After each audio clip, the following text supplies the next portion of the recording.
नमस्कार मित्रों, आप सभी का ओम डिजिटल स्टडी पर बहुत-बहुत स्वागत अभिनंदन।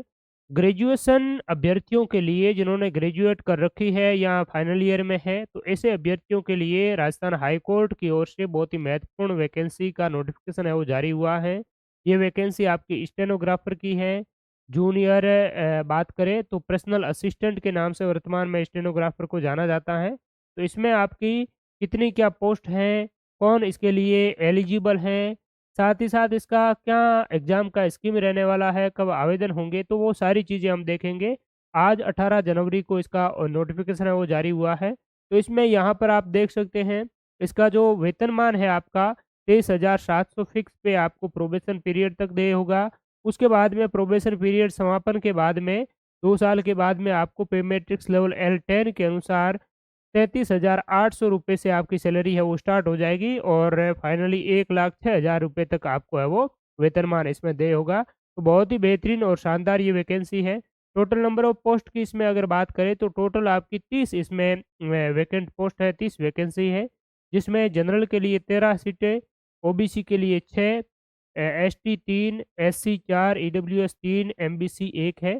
तो इस प्रकार से आपका ये जो रिजर्वेशन है वो आप देख सकते हैं। ठीक है? अब हम बात करते हैं कि इसके लिए कौन क्या एलिजिबल हैं और इसका एग्ज़ाम स्कीम किस प्रकार से क्या रहने वाला है, तो उन चीज़ों पर है वो देख लेते हैं।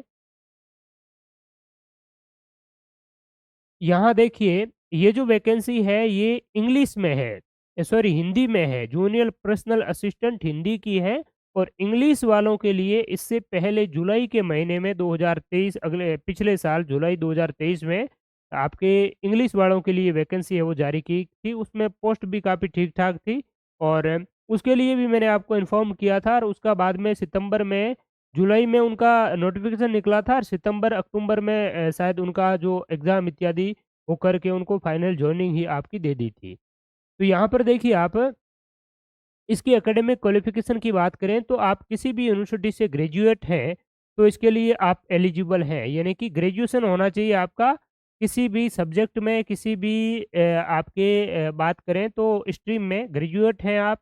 इसके साथ-साथ में आपको कंप्यूटर का बेसिक नॉलेज है, तो आप इसके लिए एलिजिबल हैं। बेसिक नॉलेज के आप कह सकते हैं कि एक मिनिमम आरएससीआईटी का जो है, वो आपके पास में अगर डिप्लोमा है तो भी सर्टिफ़िकेट भी ये चलेगा। ठीक है? बाकी आप फिजिकली रूप से, शारीरिक और मानसिक रूप से स्वस्थ होने चाहिए। भारत के अलावा भी नेपाल, भूटान के नागरिक भी इसके लिए आवेदन कर सकते हैं। भारत का मतलब है कुछ पूछेंगे कि अदर स्टेट वाले भी आवेदन कर सकते हैं, बिल्कुल अदर स्टेट के भी यहाँ पर एलिजिबल हैं, लेकिन उनको कैटेगरी वाइज़ उनको आरक्षण है वो नहीं मिलेगा, उनको जनरल कैटेगरी में है वो काउंट किया जाएगा।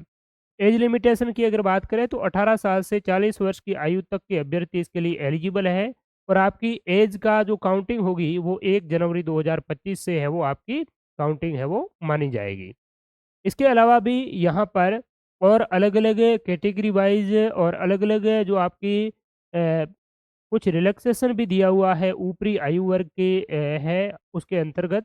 तो ये आप है वो देख सकते हैं अलग-अलग काफ़ी आपके कैटेगरी में है, ठीक है?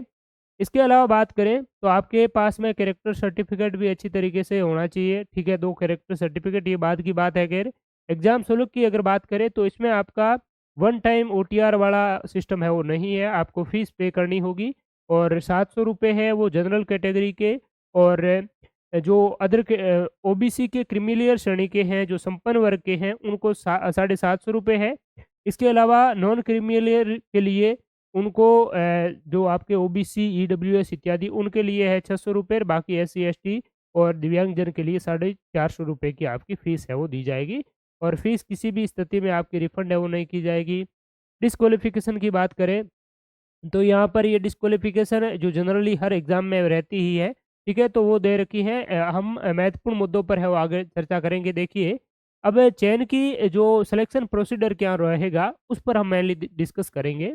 तो सिलेक्शन की यहाँ पर अगर बात करें, तो इसमें आपका किसी भी प्रकार का कॉम्पिटिटिव जो मेनली किसी जैसे सब्जेक्ट का जो एग्ज़ाम होता है, वैसा कोई आपका हिंदी का, इंग्लिश का, जीके का, ऐसा आपका कोई पेपर नहीं होगा। इसमें ज़्यादातर आपकी क्या है टाइपिंग पर ये चीज़ें आधारित है और आपको सीधे तौर पर टाइपिंग में अगर आप अच्छे मार्क्स लाते हैं तो उसके आधार पर मेरिट बनेगी आपका है वो फाइनल सिलेक्शन होगा। अब देखिए टाइपिंग इसमें हिंदी और इंग्लिश वो वाली टाइपिंग नहीं करनी होती है। इसमें आपकी जो डिक्टेशन होती है, वो शॉर्ट हैंड जो टाइपिंग है, आशुलिपि जिसको कहते हैं, वो आपको करनी है, स्टेनोलिपि जो होती है, ठीक है? तो स्टेनोलिपि वाली आपको क्या है कि dictation of passage of Hindi shorthand test 8 minute का समय दिया जाएगा डिटेक्ट करने के लिए और speed of detection 70 words per minute. इसमें क्या होता है कि आपको एक जो आपका जहाँ पर भी एग्ज़ाम होगा तो उस क्लासरूम में आपका कुछ जो स्पीकर है उस स्पीकर की मदद से आपको एक पैसेज है वो सुनाई देगा और वो बोलेंगे और आपको उसको शॉर्ट हैंड में डिटेक्ट करते हुए लिखना है। पूरा पैसेज 8 मिनट में आपको पूरा पैसेज है वो लिखना है 70 वर्ड पर मिनट की स्पीड से।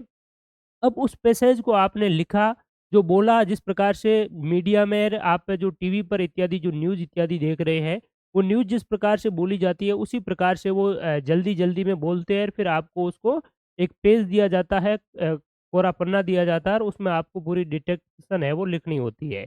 उसके बाद में आप 8 मिनट में ये पूरा लिख लेंगे पैराग्राफ, उसके बाद में इसी पैराग्राफ को आपको क्रिप्शन के रूप में टाइप करना है डिटेक्ट पैराग्राफ को यानी कि जो आपने स्टेनो लिपि में जो आपका वो लिखना होता है वो स्टेनो शॉर्ट हैंड की हिंदी वाली लिपि में आपको लिखना होता है, दूसरी लिपि में वो नहीं चलेगा, ठीक है? अब उसको जो लिखा हुआ होता है उसको क्या करना है आपको आपने जो लिखा है उसको आपको दोबारा पहचान करनी है और 70 मिनट में जो आपने 8 मिनट में जो चीज़ें डिटेक्ट की है, उन्होंने स्पीकर से जो बोला, उसको 8 मिनट में आपने शॉर्ट हैंड में लिखी और उसी को आपको वापस टाइप करना है कंप्यूटर में 70 मिनट का आपको समय दिया जाएगा, ठीक है? और इसमें स्पीड का कोई मायने नहीं है, कितनी भी आपकी हो, 70 मिनट में आपको जो पैराग्राफ आपने डिटेक्ट किया है, वो हिंदी में आपको है वो लिखना होता है और ये जो आपका होता है 100 मार्क्स का रहता है। ठीक है? तो पहला एग्ज़ाम तो आपका ये हिंदी की शॉर्ट हैंड टेस्ट का होगा। इसमें इंग्लिश वाले एलिजिबल नहीं होंगे, केवल हिंदी की है। इंग्लिश की वैकेंसी पहले ऑलरेडी आपकी आ चुकी थी। ठीक है? अब यहाँ पर देखिए कंप्यूटर टेस्ट एफिशिएंसी और स्पीड टेस्ट इसके बाद में होगा। तो यहाँ पर जो आपके पहले वाले जो टेस्ट है, इसमें जितने भी जो लोग एलिजिबल जिसमें अभ्यर्थी है, वो इसमें यहाँ पर इसकी भी एक प्रकार की आपकी मेरिट लिस्ट तैयार होगी, 5 गुना, 15 गुना जितने भी अभ्यर्थियों को इसमें है वो पास आउट किया जाएगा। उसके बाद में आपका ये जो सेकंड फेज़ होगा और इस सेकंड फेज़ में जिस प्रकार से आपका जो जूनियर असिस्टेंट का एलडीसी का जो आपका एग्ज़ाम होता है, उसमें आपकी पहले तो उसमें पेपर होते हैं। जीके का, हिंदी, इंग्लिश का जो आपका सब्जेक्टिव जो पेपर होता है, उसके बाद में आपका सेकंड जो फेज़ होता है, वो कंप्यूटर टेस्ट होता है, एफिशिएंसी और स्पीड टेस्ट। इसमें भी यही है, इसमें पहला जो है वो आपका शॉर्ट हैंड टेस्ट का है, दूसरा आपका एफिशिएंसी और स्पीड टेस्ट का है। तो इसमें आपकी स्पीड टेस्ट है वो 10 मिनट में आपको टाइपिंग करनी है, ठीक है? और टाइपिंग ये आपकी हिंदी में ही होगी, ठीक है? 10 मिनट आपको समय दिया जाएगा और ये 50 मार्क्स की होगी और इसमें मिनिमम आपको क्वालिफाइंग जो मार्क्स हैं वो एससी, एसटी, पीडब्ल्यूडी और एक्स सर्विसमैन को 20 मार्क्स है, वो आपको 50 में से मिनिमम लाने होंगे और अदर जो कैटेगरी वाले हैं उनको 22.5 मार्क्स है वो मिनिमम आपको लाने होंगे। ये अगर नहीं लाए आपने इसमें 100 में से 100 ले आए, इसमें आप 20 या 22.5 कैटेगरी के अनुसार आप नहीं लाए, तो फिर आप है वो बाहर हो जाएँगे, एलिजिबल आपकी इसमें आप नहीं माने जाएँगे। इसमें ये तो आपका स्पीड टेस्ट है और उसके बाद में एफिशिएंसी टेस्ट होगा यानी कि कंप्यूटर पर काम करने में आप कितने दक्ष हैं, वो आपकी दक्षता परीक्षा है वो ली जाएगी। इसमें मेनली आपके एमएस जो वर्ड होता है, उसमें आपको किसी भी पैराग्राफ है वो डाल दिया जाता है। पैराग्राफ में 10-15 क्वेश्चन्स है वो आपसे पूछे जाते हैं। एक पेपर दिया जाता है क्वेश्चन पेपर और उसमें कहते हैं कि पर्टिकुलर जो पैराग्राफ है उसके शब्द को बोल्ड करो, इटैलिक करो, हाइलाइट करो, उसको सही से आप जो आपका उसका पेज का जो फ़ॉर्मेट होता है, वो आपकी फ़ॉर्मेटिंग मेनली उसमें करवाई जाती है। तो ये भी आपका 50 मार्क्स का है। ये बहुत ही स्कोरिंग है, इसमें आप पूरे 50 में से 50 मार्क्स है वो ला सकते हैं। 2-4 दिनों में अच्छी तरीके से सीख भी सकते हैं, ठीक है? लेकिन स्पीड टाइपिंग जो टेस्ट है, इसमें थोड़ा-सा वो समय लगता है। अब देखते हैं कि यहाँ पर आपकी बाकी यहाँ पर और इंस्ट्रक्शन इत्यादि है वो दिए हुए हैं, तो आप इसको है वो पढ़ सकते हैं। मेन जो बात थी, मुख्य जो बातें थी इसमें टाइपिंग और एफिशिएंसी टेस्ट और शॉर्ट हैंड टेस्ट, वो मैंने आप लोगों को बता दी। अब देखिए, शॉर्ट हैंड जो टेस्ट है, इसमें मैंने आपको पहले भी काफ़ी बार है वो बताया था कि आपको शॉर्ट हैंड जो टेस्ट है, वो सीखने के लिए अगर आप प्रतियोगी परीक्षा की जो कॉम्पिटिटिव एग्ज़ाम है, उनकी तैयारी के साथ-साथ में अगर आप शॉर्ट हैंड टेस्ट भी सीख लेते हैं, तो हाई कोर्ट की लगभग-लगभग हर साल जो स्टेनो की वैकेंसी आती रहती है। कर्मचारी चयन बोर्ड में भी फिलहाल स्टेनो की वैकेंसी है, वो आने वाली है। एलडीसी के साथ-साथ स्टेनोग्राफर की भी वैकेंसी आएगी। तो उसमें ख़ैर पहला जो एग्ज़ाम होता है और उसके बाद में आपकी ये शॉर्ट हैंड टेस्ट होता है उसमें, कर्मचारी चयन बोर्ड इत्यादि जो करवाते हैं इसमें। लेकिन हाई कोर्ट है ये सीधे आपकी करवाते हैं, सीधे शॉर्ट हैंड टेस्ट, उसके बाद में टाइपिंग एफिशिएंसी टेस्ट के बाद में आपको फाइनली है वो मेरिट के आधार पर जॉइनिंग दे दी जाती है। तो अगर ये आप कर लेते हैं और आपको ज़्यादा जीके अगर इतना नहीं भी आता है, हिंदी, इंग्लिश इतनी नहीं भी आती है, तो केवल आप ये कर लेते हैं अच्छी तरीके से, ये लगभग 8-10 महीने में आप बहुत ही अच्छे से है वो सीख सकते हैं स्टेनोग्राफी। है स्टार्टिंग में आपको बहुत ही ये चीज़ें हार्ड लगेगी, लेकिन आप अगर प्रैक्टिस करते हैं, डेली के 2-3 घंटे, 4 घंटे आप नियमित रूप से देते हैं, इसमें प्रैक्टिस बहुत ज़्यादा है वो करनी होती है। तो वो अगर आप कर लेते हैं, तो निश्चित रूप से आपकी जो सरकारी जॉब है, वो आप पक्की मान कर के चल सकते हैं। देखिए, आवेदन करने की जो समय सीमा है इसमें, ऑनलाइन आवेदन कब से कब कर सकते हैं, तो 9 फरवरी 2024 से आपके ऑनलाइन आवेदन स्टार्ट हो जाएँगे शुक्रवार से दोपहर 1 बजे से 9 मार्च 2024 शनिवार साढ़े 5 बजे तक आप आवेदन कर सकेंगे। यानी कि पूरा आपको 1 महीने का समय दिया हुआ है। आज 18 जनवरी है और 9 फरवरी से आपके आवेदन स्टार्ट होंगे और ऑनलाइन परीक्षा शुल्क जमा करवा सकते हैं आप 10 मार्च तक। तो आप इसमें जब ऑनलाइन फॉर्म भरें तभी आप परीक्षा शुल्क भी जमा करवा दें, बाद में कहीं भूल ना जाए। ठीक है? तो ये चीज़ें हैं। बाकी इसकी बात करें एग्ज़ामिनेशन आपका कब होगा, तो एग्ज़ाम की डेट भी इन्होंने साथ-साथ दे दी है कि ये आपका जयपुर में मेनली जो आर्या कॉलेज इत्यादि है इंजीनियरिंग कॉलेज उनमें एग्ज़ाम्स इनके सेंटर रहते हैं। तो 15 अप्रैल 2024 से 30 अप्रैल 2024 के मध्य आपके एग्ज़ाम है वो होंगे। तो अभी आपके जनवरी है, फरवरी, मार्च और अप्रैल यानी कि आपके पास में जो 3 महीने का लगभग है वो जो समय है, वो आपके पास में है वो बचता है। तो इसमें मेनली यहाँ पर वही अभ्यर्थी इसके लिए अच्छी तरीके से इस पोस्ट पर लग सकते हैं, जिन्होंने अच्छी तरीके से पहले से ही वो स्टेनोग्राफ़ी है वो सीखते आ रहे हैं और अब उनको ज़्यादा से ज़्यादा प्रैक्टिस करनी चाहिए। अगर आप नए हैं, तो आप कोशिश ज़रूर कर सकते हैं सीखने के लिए लेकिन 3 महीने में स्टेनोग्राफ़ी अच्छी तरीके से सीख पाना और 30 जो पोस्ट है, इसमें सिलेक्शन जो ले पाना, वो मेरे ख़्याल से बहुत ही एक टेढ़ा है।